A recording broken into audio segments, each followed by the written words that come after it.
Hi hello everyone, welcome to Rajesh world. నేను మీ రాజేశ్వరి అండి. ఈరోజు రాజేష్ వరల్డ్ వీడియో వచ్చేసి అసలైన మా ఇంటి కనుమ పండుగని ఒకసారి చూసేద్దాం రండి. కనుమ పండుగ అంటే నాన్ వెజ్ రెసిపీసు, పూరీలు, గారెలు, తిరువాతన్నము, అలాగే బిర్యానీ, మందు వేసే బాబులు మందు వేయటం, ఎంజాయ్ చేయటం అనేది చాలా హ్యాపీగా ఉంటుంది. మా ఇంట్లో అయితే మార్నింగ్ నేను అలసంద గారెలకి రుబ్బానండి.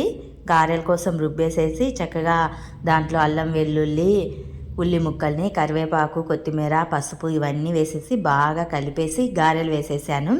అలాగే నాటుకోడి పులుసు కూడా చేసేసానండి. నాటుకోడి అంటే మా ఆయనకి చాలా ఇష్టము. నాటుకోడి పులుసు, గారెలు ఇవి రాయలసీమ స్పెషల్ ఐటమ్స్ అండి. కనుమ రోజైతే ఇంకా ఎక్స్పెషల్ ఐటమ్ అని కూడా చెప్పచ్చు. మార్నింగ్ నాటుకోడి పులుసు, గారెలు కాంబినేషన్తో మేము టిఫిన్ ప్రిపేర్ చేసుకున్నాము. మా ఆయన అయితే నీరా తెచ్చుకున్నాడండి. మందు తాగలేదులేండి, నీరా తెచ్చుకున్నాడు. హెల్త్కి చాలా మంచిది.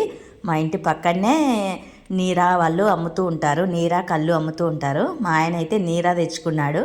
నీరా తాగుతూ గారెలు తింటూ నాటుకోడి పులుసులో నంచుకుంటూ బాగా ఎంజాయ్ చేశాడండి. మార్నింగ్ 9 to 10 వరకు మేము కట్టెల పొయ్యి మీద గారెలు వేసుకుంటూ మా ఆయన నీరా తాగుతూ తింటూ ముగ్గురికి తినిపిస్తూ ఉన్నాడు. నాకు పిల్లలకి ఇద్దరికి తినిపిస్తూ ఉన్నాడు. మా పెద్ద పాప కట్టెల పొయ్యి మీద గారెలు వేస్తూ ఉంది. ముందు కొద్దిసేపు మా ఆయన వేశాడండి. తర్వాత ఆయన పక్కకి వెళ్ళి పెద్ద పాపను కూర్చోబెట్టి పెద్ద పాపను వేయమన్నాడు. అది వేస్తూ ఉంది. నేను కట్టెల పొయ్యి మీద గారెలు పెన్నంలో తీస్తూ ఉన్నాను. ఆయన నీరా తాగుతూ ఉన్నాడు. మాకు ముగ్గురికి తినిపిస్తూ ఉన్నాడు.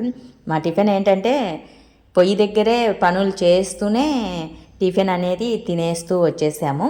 లాస్ట్లో కొద్దిసేపు ఇంట్లోకి వచ్చి లైట్గా తిన్నాము అంతే. ఎందుకంటే పొయ్యి దగ్గర ఎక్కువ తినేసామండి, ఇంకా ఎక్కువ తినలేకపోయాము.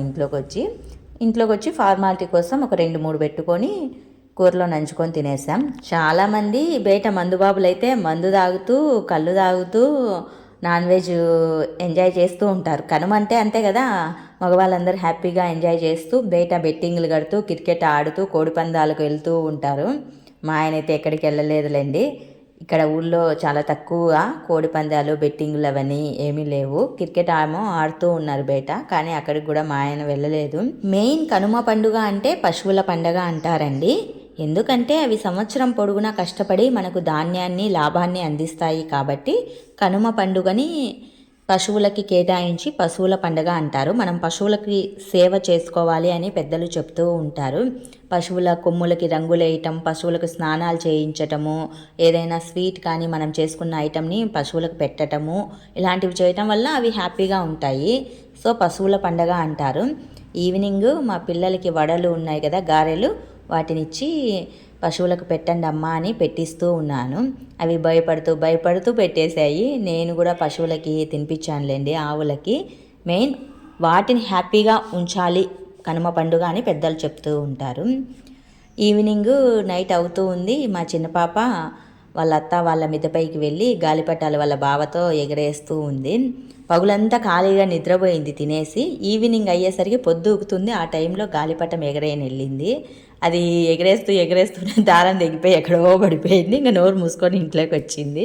ఇదేనండి మా ఇంటి అసలైన కనుమ పండుగ. మరి వీడియో చూసేసారా? చూస్తే ఒక లైక్ ఇవ్వండి ప్లీజ్, సపోర్ట్ చేయండి, సబ్స్క్రైబ్ చేయండి. Thanks for watching this video.